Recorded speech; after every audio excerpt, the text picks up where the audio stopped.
మిత్రులందరికీ స్వాగతం. నా పేరు పద్మావతి. స్టోరీ హబ్లో ఇవాళ మనం వినబోయే కథ డాక్టర్ సంకిశెట్టి శివకుమార్ రచించిన స్వర్గానికి డబ్బు.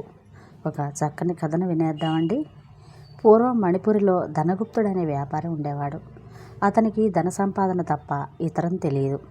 ఇలా ఉండగా ఆ ఊరికి ఒక సాధువు వచ్చి ఆధ్యాత్మిక ఉపన్యాసాలు ఇవ్వసాగాడు. రోజు సాయంత్రం తోటి వ్యాపారస్తులు అంగళ్ళు మూసేసి సాధువు మాటలు వినడానికి వెళ్తున్న ధనగుప్తుడు మాత్రం వ్యాపారం పోతుందని వెళ్ళేవాడు కాదు. అలా 9 రోజులు గడిచాయి. 10వ రోజు వచ్చింది. ఆ రోజే చివరి రోజు. వచ్చిన సాధువు ఆ రోజుతో ఆ గ్రామంలో ఉపన్యాసాలు ముగించి తర్వాత రోజు పక్క గ్రామానికి వెళతాడు.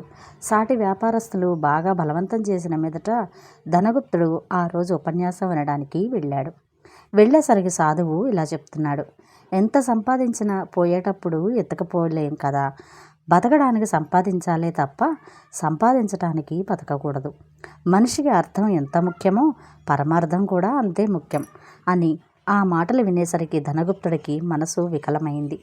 తన జీవితంలో 3 వంతులకు పైగా ధన సంపాదనకే సరిపోయింది. తీరా చూస్తే సాధువేమో ఇలా చెప్తున్నాడు. ఏదో తెలియని బాధ కలిగింది.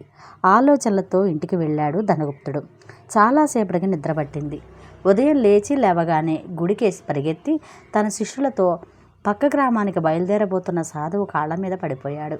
సాధువు ఆప్యాయంగా లేవనెత్తి, నీకేం కావాలి నాయనా అన్నాడు. అందుకు ధనగుప్తుడు, నేను ఈ లోకం నుండి పోయేటప్పుడు కావలసినంత డబ్బును పట్టుకుపోయేటట్లు వరం ఇవ్వండి స్వామి అంటూ ప్రాధేయపడ్డాడు.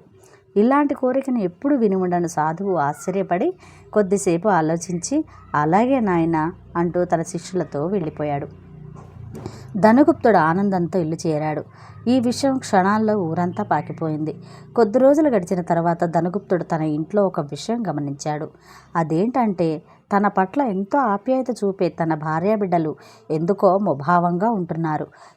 చూసి విసిగిపోయి భార్యను పిలిచి కారణం అడిగాడు. ఆమె మనసులో ఉన్న విషయం బయటపెట్టింది. మీరు వెళ్ళేటప్పుడు మీకు ఇష్టమైనంత ధనం మీరు పట్టుకుపోతారు, మిగిలింది పిల్లలు పంచుకుంటారు. నా గతి ఏమిటి? కాబట్టి నాకు మీరు ఎంత త్వరగా నా భాగాన్ని ఇస్తే అంత మంచిది అన్నది. ధనగుప్తుడి మనసు చివుక్కుమంది. స్వార్థం అన్నది ఎరుగని తన భార్య ఏమిటి ఇలా మాట్లాడుతున్నది అనుకొని, అలాగైతే ఆలోచించి రేపు నీకు విషయం చెబుతాను అని ఆమెను పంపివేశాడు. మరునాడు పిల్లల్ని పిలిచి కారణం అడిగాడు. వారు దానికి, మీకు ఇష్టమైనంత ధనం మీరు తీసుకుపోతే మాకు ఇక మిగిలేదేముంది? మేం 4 పైగా మాకు భార్య పిల్లలు ఉన్నారు కదా. అందుకని మీరు త్వరగా ఇంట్లో వాటాలు వేసి మీ వాటా మీరు పట్టుకెళ్ళండి, అభ్యంతరం ఉండదు అన్నారు. ధనగుప్తుడికి గుండె ముక్కలైనట్లు అనిపించింది. తన ఎదురుగా వచ్చి మాట్లాడడానికి వెరిచే తన పిల్లలేనా ఇవాళ ఇలా మాట్లాడుతున్నది? సరే, ఆలోచించి రేపు మీకు విషయం చెబుతాను అని వారిని కూడా పంపేసి ఆలోచనలో మెల్లగా నిద్రలోకి జారుకున్నాడు. మంచి నిద్రలో ఉండగా ఎవరో తట్టి లేపినట్లు అనిపిస్తే మెలకువ వచ్చి లేచి చూస్తే ఎదురుగా 2 కారు మొద్దుల్లాంటి దొంగలు, వారి చేతుల్లో కత్తులు. ధనగుప్తుడు గడగడా వణికిపోసాగాడు. అరిచావంటే చంపేస్తాం, మర్యాదగా బీరువా తాళాలు ఇటివ్వు. తిండికి లేక ఇక్కడ జనం అల్లాడుతూ ఉంటే నీకు స్వర్గానికి డబ్బు కావాల్సి వచ్చిందా అంటూ ఈసడింపుగా తాళాలు లాక్కొని ధనగుప్తుడి సంపాదనంతా ఊడ్చుకుపోయారు. ఉదయాన్నే బోరుబోరున ఏడుస్తూ ఉన్న ధనగుప్తుడిని చుట్టుపక్కల వాళ్ళు వచ్చి ఓదారుస్తూ ఉంటే రాజభటులు కొరడా జుడిపించుకుంటూ ధనగుప్తుడి ఇంటికేసి వచ్చారు. వారిని చూడగానే ధనగుప్తుడికి ప్రాణాలు లేచి వచ్చాయి. అయ్యా, రండి, సమయానికి వచ్చారు. జీవితాంతం కష్టపడి కూడబెట్టిన డబ్బు ఒక్క రాత్రిలో దొంగలు దోచుకుపోయారు. వారిని ఎలాగైనా పట్టుకొని నా డబ్బు నాకు దక్కేలా చూడండి అన్నారు. వచ్చిన రాజభటులు ఒకరి ముఖాలు ఒకరు చూసుకొని, ఏమిటి తమాషాగా ఉందా? మాతోనే నాటకాలు ఆడుతున్నావా? మేం వచ్చేది ముందే తెలుసుకొని దోపిడీ జరిగిందని కట్టుకథ అల్లుతావా అంటూ హూంకరించారు. ధనగుప్తుడు, ఇదేం కర్మరా బాబు, నా డబ్బు పోయి నేనేడుస్తూ ఉంటే అని గుల్లమన్నాడు. అసలు విషయం ఏమంటే స్వర్గానికి డబ్బు పట్టుకుపోయేటట్లు ధనగుప్తుడు వరం పొందినట్లు ఆ నోట ఈ నోట పాకి ఆ విషయం రాజుగారి చెవిన పడ్డది. ఎవరైనా ఆ రాజ్యంలో సంపాదించింది ఆ రాజ్యంలోనే ఖర్చు పెట్టాలి. పరాయి రాజ్యానికి కానీ పరాయి లోకానికి కానీ తీసుకుపోకూడదు. అలా తీసుకుపోదలిచినట్లయితే అతని సంపాదనలో సగం రాజుగారి ఖజానాకి చెల్లించాలి. మిగిలిన దాంట్లో ఇవ్వవలసినది వారికి వాటాలు వేసి దాంట్లో మిగలగా వచ్చింది పట్టుకుపోవాలి. ఇది ఆ రాజ్యంలో ఉన్న రాజశాసనం. దీన్నెవరూ తప్పడానికి వీల్లేదు. ఖజానాకు రావలసిన భాగం కొరకు ఇప్పుడు భటులు వచ్చారు. ధనగుప్తుడు ఎందుకు బదులివ్వకపోయేసరికి భటులు అతన్ని కొరడాలతో చితకబాదారు.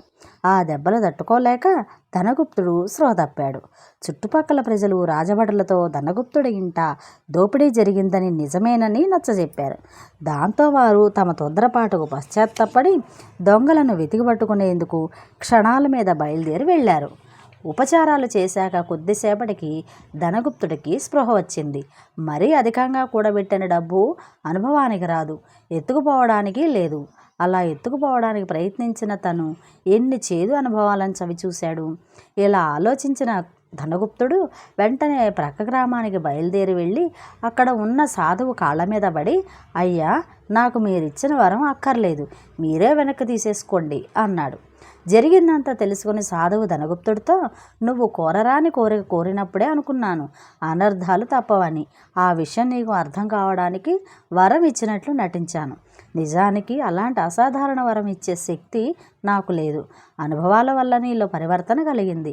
ఇకనైనా జీవితాన్ని ధన్యం చేసుకో అంటూ ధనగుప్తుడిని ఆశీర్వదించి పంపివేశాడు.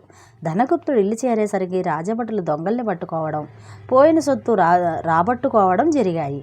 వారు సొత్తును ధనగుప్తుడి పరంచేసి దొంగల్ని శిక్షించడానికి పట్టుకుపోయారు.